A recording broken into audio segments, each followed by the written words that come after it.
대한 역사 토론이 준비되어 있습니다. 치열한 공방전이 예상되는 토론의 장, 함께 찾아보시죠.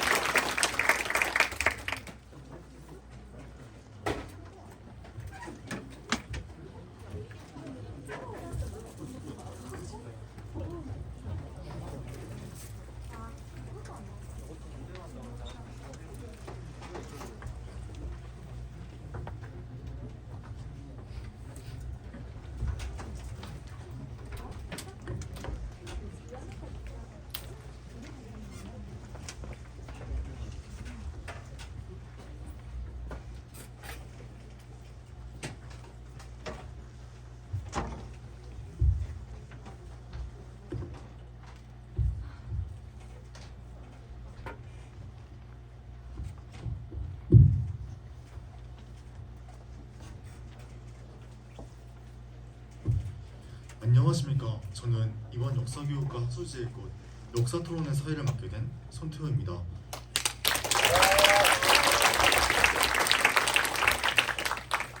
무더운 여름과 쌀쌀한 가을을 지나 이제 추운 겨울을 바라보는 11월까지 이 토론을 위해 많은 학우분들이 시간과 정성을 들여가며 준비해왔습니다. 이렇게 준비한 토론인 만큼 참석해주신 교수님들과 학우분들께서는 이번 토론을 잘 듣고 마지막에 여러분들에게 좀 더 타당하고 설득력 있게 다가온 토론팀에게 한 표를 행사해 주시면 감사하겠습니다. 이제부터 토론에 대해 본격적인 설명 드리도록 하겠습니다. 이번 토론의 주제는 흥성대원군의 체육정책은 옳은 선택이었나? 입니다. 먼저 옳은 선택이었다의 YB팀 박정효, 백중선하고 오셨습니다.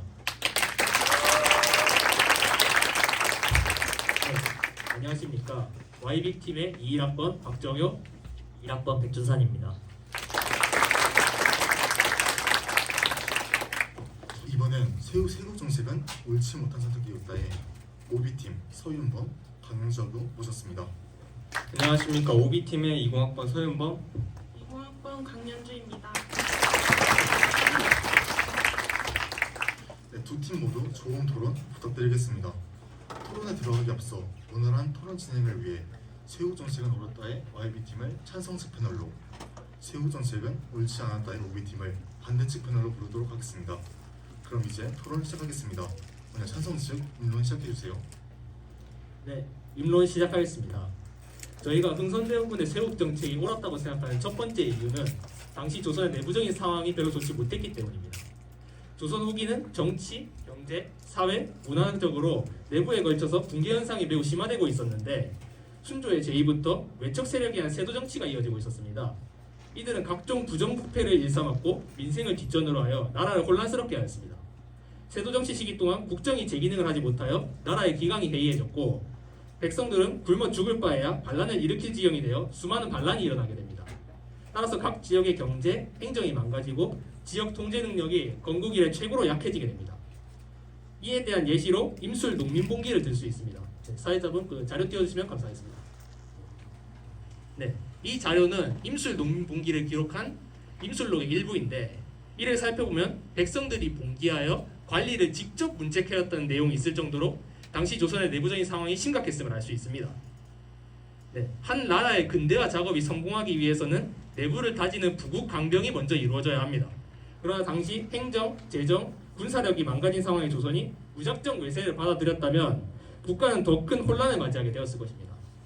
외세는 조선의 망가진 국력을 배려하지 않았을 것이고 갑작스레 들어오른 공격적인 서양 문물은 조선인과 큰 갈등을 빚었을 것입니다. 이상으로 저희의 첫 번째 임론 마치겠습니다. 네, 찬성 측의 일론 잘 들었습니다. 찬성 측의 일론은 당시 조선 내부의 상황으로 인하여 무작정 외세를 받아들이기 힘들었다는 주장인 것 같습니다. 그럼 이런 찬성 측 일론에 대해 반대 측 반론 있으십니까? 네, 저희는 위와 같은 의견에는 동의를 할 수가 없습니다. 네, 내부적으로 상황이 좋지 못했기 때문에 세국이 필요하셨다고 하셨는데 네, 내부적으로 상황이 좋지 못했기 때문에 통상이 필요했던 것입니다. 네, 자료화면 띄워주세요. 네, 보시면 일본의 경우에는 나가사키를 통하여 지속적으로 신문물을 받아들여간 걸 볼 수가 있습니다. 네, 일본은 지속적인 통상을 통하여 근대화에 성공한 것이 어느 날 갑자기 메이지 유신에 성공한 것이 아닙니다. 조선은 당시 상황이 좋지 못했음에도 불구하고 통상을 통하여 배우려는 노력조차 하지 않았습니다. 내부적으로 상황이 좋지 않으니 문을 걸어 잠그면 상황이 해결되나요? 그렇지가 않습니다. 후발주자가 선발주자를 따라잡기 가장 좋은 방법은 일단 선발주자를 모방하며 배워가는 것입니다. 이미 조선 후기의 상황을 보시면 조정이 내부 문제를 해결할 능력이 없었음을 너무나 여실히 보여주고 있지 않습니까? 찬성 측에서 아까 임솔 농민봉기를 말씀하셨는데 제시하신 자료 그대로입니다. 지방에서 백성들이 반란을 일으키면 그 관리자를 중앙에서 문책해야죠. 왜 백성들이 인민재판을 열어서 처벌하게 내버려 둡니까? 그것은 제대로 된 국가라고 말할 수가 없습니다. 조선이 당시 이런 상황을 해결하고 하지 않은 의지가 있었다면 적어도 배척하는 대상의 사상과 문물이라도 받아들일 점은 받아들여서 내부의 문제를 해결했어야 하는 것입니다. 저희는 방금 말씀하신 거에 동의를 할 수가 없습니다. 네, 반대 측의 반론은 찬성 측과는 다르게 오히려 내부의 사정이 좋지 못했기 때문에 서양과 문물과 제도를 받아들여 이를 개선해야 했다는 내용인 것 같습니다. 그래서 반대 측의 입론도 들어보도록 하겠습니다. 네, 저희 첫 번째 입론 시작하겠습니다. 저희가 흥선대원군의 세국 정책이 옳지 못했다고 생각하는 첫 번째 이유는 세국이 조선의 근대화를 지연시켰기 때문입니다. 동아시아의 조선, 중국, 일본 이 세 나라 가운데 조선의 개항이 가장 늦었습니다. 중국은 1842년 아편 전쟁이 지고 난 뒤 영국과 난징 조약을 맺어서 이제 유럽 열강의 문호를 개방하였습니다. 일본 또한 이미 에도 막부 시기부터 네덜란드어, 영어, 중국어, 서적을 번역함으로써 서양 정치 제도에 관한 지식이 유입되고 있었고 1854년 일본은 미국과 미일 화친 조약에 이어서 점차 영국, 러시아, 네덜란드, 프랑스와 통상 조약을 체결했습니다.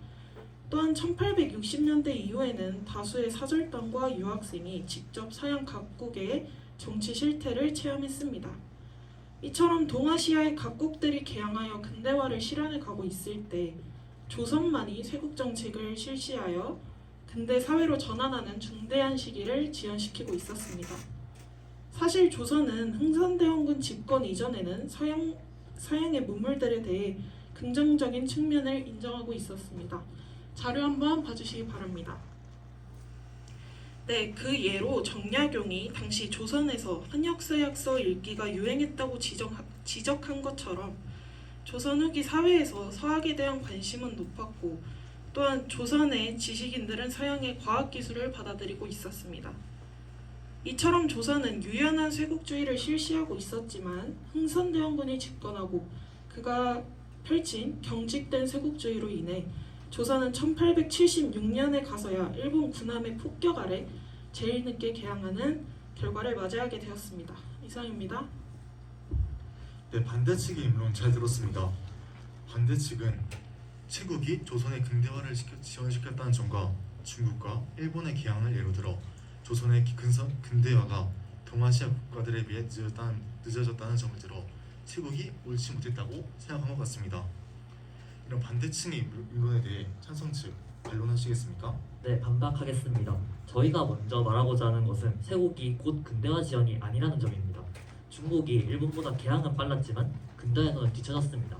그 이유는 중국의 경우 본래의 정신이나 풍속은 그대로 유지하되 그 부국 강병을 위해서 근대 서양의 문물과 제도만을 받아들이는 방식을 채택했고 일본 같은 경우에는 근대 서양의 문물과 제도뿐만 아니라 정신과 풍속도 수용하여 낡은 관습을 타파하는 방식을 채택했기 때문입니다.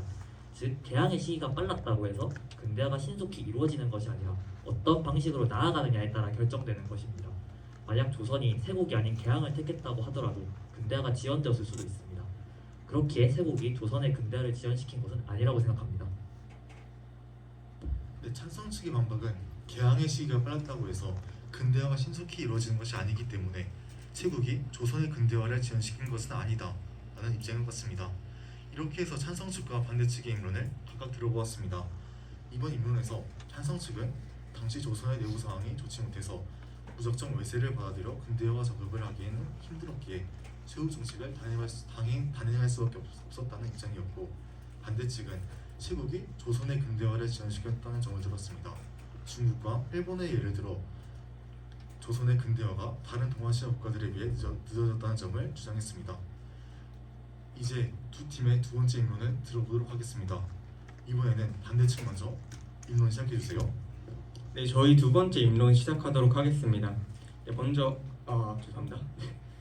네, 저희가 흥선대원군의 세국 정책이 옳지 못했다고 생각하는 두 번째 이유는 세국이 당시 세계사의 흐름에 따라가지 못한 정책이기 때문입니다. 네, 아시아에서 독립을 유지할 수 있었던 몇몇 국가들을 저희가 가져와 봤는데요. 바로 중국과 일본 그리고 태국입니다. 자료 띄워주세요. 네, 위 인용문에서는 당시 태국이 19세기 열강 제국주의 속에서 어떻게 살아남았고 어떻게 독립을 유지할 수 있었는지 보여주고 있습니다. 네, 태국은 열강들의 다툼 속에서 자국의 영토와 이권을 어느 정도 내어주며 자국을 일종의 공백지대로 만들고자 노력하였습니다. 네, 동시에 근대화를 서양 문물을 수용해서 근대화를 이룩하려고 상당히 노력을 하였습니다. 네, 중국과 일본도 마찬가지입니다. 각각 양모운동, 메이지 유신을 통해서 근대화를 이룩하려는 노력을 병행하고 있었습니다. 네, 이를 통해서 서양에 맞서거나 동등한 위치에 서고자 하였던 것이죠. 이렇게 아시아에서 독립을 유지할 수 있었던 국가들의 특징은 이제 상당히 근대화를 이룩했다는 점에 있습니다. 네, 이를 통해 당시 세계사의 흐름이 근대화와 서구화에 있었음을 알 수가 있죠. 하지만 이와 다르게 조선은 흥선대원군의 세국 정책으로 강화도 조약 이후에 뒤늦게 근대화 운동에 참여하게 되었습니다.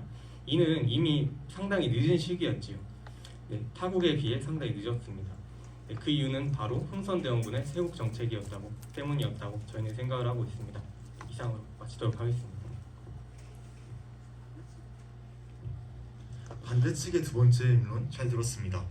반대측의 입론은 세계사의 흐름은 서양 열강에 의한 근대화의 움직임이었고 다른 나라들은 그 흐름에 편승하여 각기 다른 방식으로 근대화를 이룩하면서도 자국의 힘을 키워나갔고 독립적으로 성장해갔으나 조선만이 흥선대원군의 세국 정책으로 인해 그 흐름에 편승하지 못했다는 입장인 것 같습니다.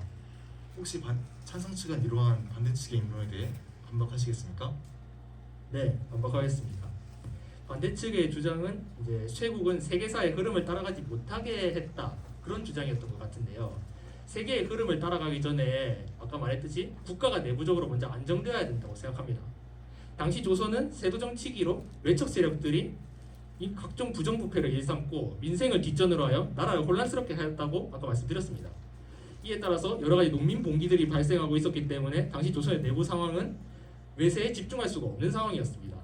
이러한 상황 속에서 세계의 흐름을 따라가겠다고 무작정 개항을 하는 것은 조선의 입장에서는 매우 큰 리스크를 감수해야만 하는 일이었습니다.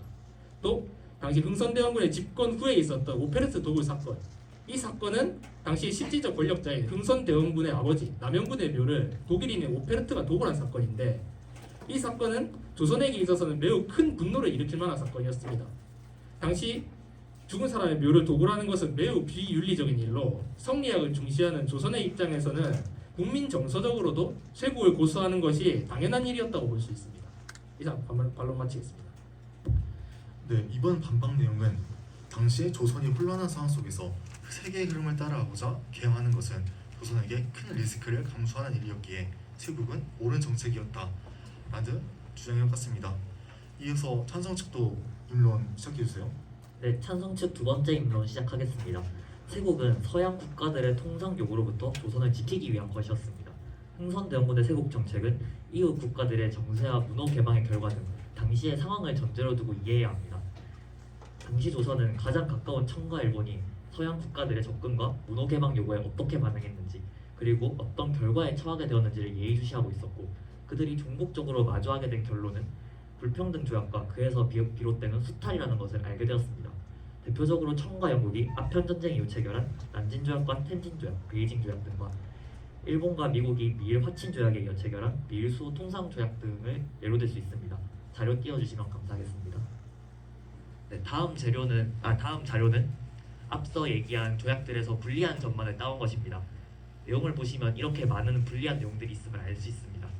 이러한 예를 보았을 때 흥선대원군의 섭정 이전부터 세국을 추구하던 조선이 조경국들의 상황을 파악하여 서양 세력을 적대시하고 문물을 수용하는 데 있어 반감을 가지게 되는 것은 어찌 보면 당연한 일이라고 생각할 수밖에 없습니다. 또한 세국을 멈추고 외세를 받아들였다고 해서 결코 개항만으로 끝나지 않을 가능성도 컸습니다.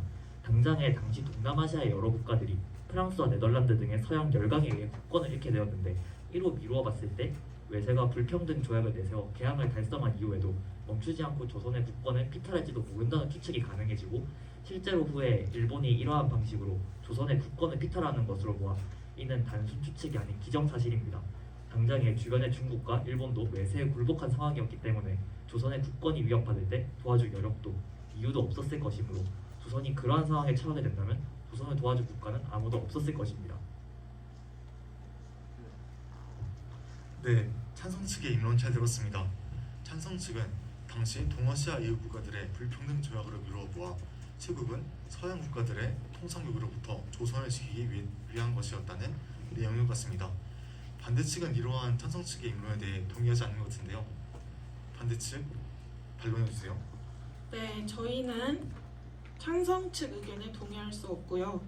세국 정책은 조선 전체를 지키기 위한 정책이었다기보다 당시 조선의 집권층을 위한 정책이었죠. 자료 한번 봐주시기 바랍니다. 해당 자료는 이양선의 등장에 대한 조선 조정의 대응을 다룬 논문의 일부입니다. 보시면 내부적으로 향도하는 자를 제거하려 했다라는 부분이 보이실 겁니다. 향도라는 것은 길을 인도한다는 의미인데 이는 내부에서 열강 세력과 내통하려는 자를 없애려는 시도를 말하는 것이겠죠. 또 사술이 유행하고 점점 물들어가는 사람이 많다라는 부분에서 사술이라 함은 올바르지 못하며 간교한 수단이라는 의미인데 이것이 점점 유행한다는 것은 열강 세력으로 인하여 점점 내부에서 문제가 생겨난다는 인식을 보여주는 것이죠. 마지막으로 불랑선은 열강의 함선을 말합니다. 자료에서는 불랑선이 부축이고 유인하여 왔다고 말하는데 이는 당시 집권층이 열강 세력의 접근조차도 내부의 반역자들로 인한 상황이라는 식의 책임 회피를 잘 보여주는 사례입니다. 결국 이를 해결하기 위한 방법으로 세국 정책을 택한 것인데 이러한 인식의 본질은 사실 책임 회피의 측면이 더 컸습니다. 조선 후기의 3장의 물론 열강에 의한 것이었나요? 아니라는 것을 우리는 이미 잘 알고 있는 사실입니다. 외척감은 세력의 행포에 의한 것이었고 집권층의 부패로 인한 혼란이었죠. 아무리 열강 세력이 급진적인 문물을 가져왔고 수탈의 야욕을 가지고 있었다고 한들 백성들의 생활이 안정되어 있었다면 조선 전체가 크게 동요했을지 의문입니다. 이러한 혼란을 초래한 근본적인 원인은 집권층의 부정부패에 있었습니다. 조선을 지키기 위한 정책이었다는 것은 그저 핑계일 뿐이라고 생각합니다. 이상으로 반론 마치겠습니다. 네, 반대 측의 반박 잘 들었습니다. 반대 측의 입장은 세국 정책이 조선 전체를 위한 정책이 아니라 집권층을 위한 정책이었다라는 반론을 해주셨습니다. 이렇게 해서 찬성 측과 반대 측의 두 번째 입론과 반론들을 들어보았습니다. 이번 입론에서 찬성 측은 당시 동아시아 이후 국가들의 상황을 미루어 보아 세국은 서양 국가들의 통상 요구로부터 조선을 지키기 위함이었다는 것이었고 반대 측은 당시 세계사의 흐름은 서양 열강들에 의한 근대화의 움직임이었고 다른 나라들은 그 흐름에 편승하여 각기 다른 방식으로 근대화를 이룩하면서도 자국의 힘을 키워나갔고 독립적으로 성장해갔으나 조선만이 승선대원군의 세운 정책으로 인해 그 흐름에 편승하지 못했다라는 입장을 내세웠습니다. 이렇게 해서 두 팀이 치열하게 대립하고 있는 가운데 이제 마지막 입론들을 들어보도록 하겠습니다. 이번에는 찬성 측부터 입론 시작해주세요. 네, 찬성 측 마지막 입론 시작하겠습니다. 저희는 자본주의적 패러다임을 기준으로 세국 정책을 부정적으로 평가하는 것은 옳지 않다고 생각합니다. 흥선대원군의 업적 평가에서 그를 보는 시각은 크게 두 가지인데 하나는 기득권 세력과의 타협을 어느 정도 유지했다는 점과 세국 정책, 가톨릭 탄압 등의 보수성에 주목해서 역사적인 보수적 개혁가로 보는 입장과 다른 하나는 성공적인 근대화를 방해한 반역사적인 인물로 보는 입장입니다. 이것은 양쪽 모두 중세 다음으로 근대화하는 산업사회로의 이동이 따라야 한다는 사관에 입각한 것이며 흥선대원군의 이러한 주장은 근대화에 도움이 된다면 순역사적인 것, 이에 반한다면 역사적인 것으로 평가한다는 이론입니다. 근데 19세기 중반에 극동사회들 또한 상업적 통화경제의 발전 쪽으로 가고 있기는 했으나 그 역사적인 전환의 속도나 형태는 서양과 같지 않았고 서구는 식민지 약탈로 군국주의적 근대국가의 건설과 산업혁명 등으로 인해 압축 성장을 하였지만 외국과의 전쟁이나 약탈이 아닌 안정적인 농본 사회를 지향했던 극동에서는 이러한 발전이 일어나지 않았습니다. 이러한 지역 간의 차이를 보았을 때 부국강변과 개발지상주의 등의 자본주의적 패러다임으로 흥선대원군을 부정적으로 평가하는 것은 옳지 않습니다. 당시 조선은 자급자족적 농업경제 사회였고 개항을 하게 되면은 당시에 서양 공산품들이 막대하게 유입되었을 것인데 이러한 유입은 조선 경제에 큰 혼란을 줄 가능성이 있었습니다. 특히 당시 중국 또한 자급자족적 사회였지만 개항 이후 서양 상품이 대량으로 중국에 들어오면서 자급자족적인 자연경제가 파괴되고 폭력적인 개항 요구와 배상금까지 지불해야 해서 농민들의 부담이 더욱 커지게 되었습니다. 이로 인해 많은 농민봉기가 발생하였죠. 그러므로 중국과 비슷한 구조를 가지고 있었던 조선이 개항을 했다면 중국과 같은 또는 더한 피해가 생겼을 것이라고 생각합니다. 이상으로 찬성측 마지막 입론 마치겠습니다. 네, 마지막 입론이라 그런지 방대한 내용을 주장했던 것 같습니다. 이러한 방대한 내용을 간단하게 요약해보자면 자본주의적 패러다임을 기준으로 세국 정책을 부정적으로 평가하는 것은 옳지 않다라고 할 수 있을 것 같습니다. 그러면 찬성 측 입론에 대해 반대 측 반론 있으십니까? 네, 저희 반론 시작하도록 하겠습니다. 세국 정책은 자본주의적 관점뿐만 아니라 한 국가의 정책이라는 측면에서도 잘못된 정책입니다. 이것은 저희가 여기서 따로 말씀을 드리지 않아도 그 후의 결과가 너무 잘 보여주고 있지 않습니까? 네. 또 자본주의적 관점에서 세국 정책을 평가하는 것이 왜 옳지 못하다고 하시는지 저희는 잘 이해가 가지 않습니다. 네, 저희가 현재 살고 있는 시대는 지금 현 시대는 서구적 자본주의의 영향력이 매우 크다는 점에 인정을 하실 겁니다. 따라서 자본주의적 관점에서 완전히 자유로울 수는 없는 것이죠. 네, 그렇다면 저희 측에서 오히려 상대 측에 여쭤보고 싶습니다. 자본주의적 관점 외에 어떠한 관점으로 세국 정책을 평가하는 것이 옳은 관점이라고 생각을 하십니까? 당장 긍정적으로 평가하시는 입장 또한 지금의 관점에서 과거를 판단하고 있지 않습니까? 이러한 관점을 문제 삼으시는 것은 저희 측에서는 트집이라고밖에 생각할 수가 없습니다. 물론 현재의 시선으로만 과거를 판단하는 것이 문제가 될 여진이 있다고는 생각합니다. 하지만 당장 저희 모두 특정한 관점을 가지고서 과거를 평가하고 있지 않습니까? 이러한 문제 제기를 하시는 것은 저희 측에서는 역사를 어떠한 관점으로 바라봐야 하는가에 대한 논제로 다시 돌아가자는 식의 얘기밖에 들리지 않습니다. 네. 이상으로 저희 측 반론 마치도록 하겠습니다. 네, 반대 측의 반박은 세국 정책을 자본주의적 패러다임으로 해석하는 것은 문제화되지 않고 양측 토론팀 모두 다양한 시선으로 역사를 평가하고 있는데 자본주의적 패러다임이 꼭 나쁜 것만은 아니라고 생각하고 있는 것 같습니다. 그럼 이어서 반대 측도 마지막 입론 시작해 주세요. 그럼 반대 측 마지막 입론 시작하겠습니다. 저희는 세국 정책이 옳지 못한 이유의 마지막으로 세국이 외부의 위협을 파악하지 못하게 한 정책이라고 생각합니다. 세국 정책은 조선의 개화 시기를 늦췄을 뿐만 아니라 조선의 외교를 청나라와 일본, 러시아와 같은 주변 국가들에게만 한정시키게 함으로 조선이 외부의 상황 인식을 제대로 하지 못하게 했습니다. 자료 한번 봐주시기 바랍니다. 병인양요와 신미양요의 사례를 보면 조선은 프랑스, 미국과 대화할 때 끊임없이 청나라의 자문을 받고 청나라를 통하여 외국과의 외교 문제를 해결하고자 했습니다. 이는 병인양요 발발 이전 청나라 측에서 프랑스가 조만간 조선을 침공할 것이라는 문서에 대한 조선의 답변에서 알 수 있습니다. 이 외에도 신미양요 이전 조선을 방문한 미국의 셰난도어 함장 페비거가 조선 측에 조선 국왕에게 보내는 편지에 대해 조선은 청나라와 계속해서 자문을 주고받았고 신미양요 때 미국과의 교섭에서도 청나라를 통해서 미국 측에 공문을 전달받았습니다.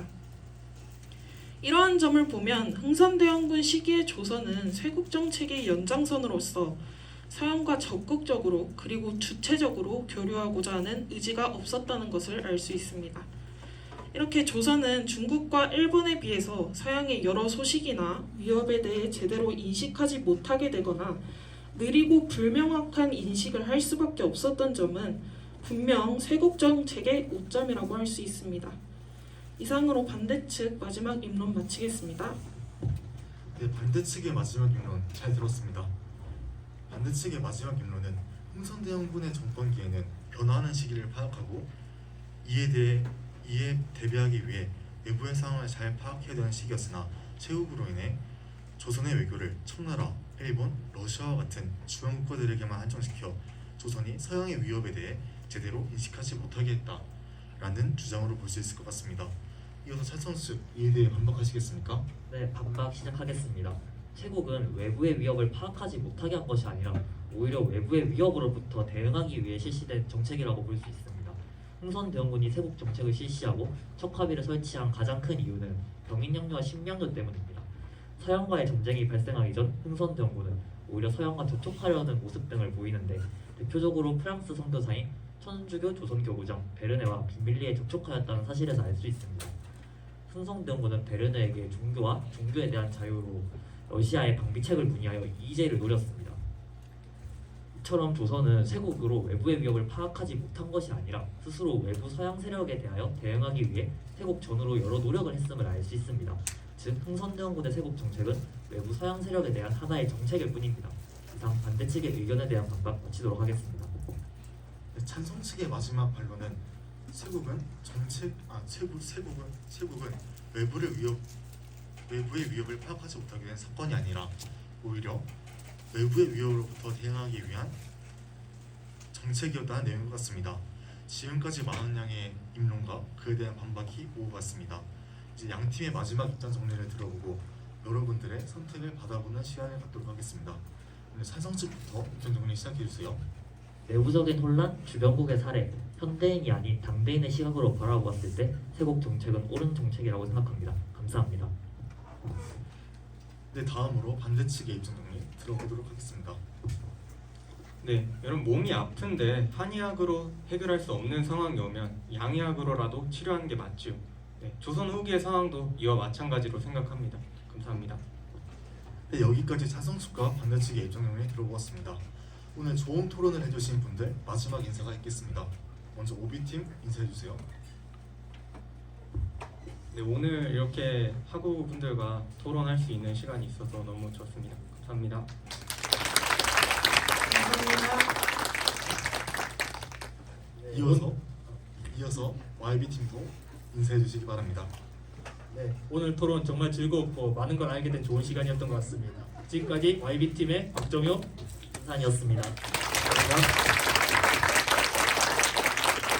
이상으로 오늘 토론 마치도록 하겠습니다. 감사합니다.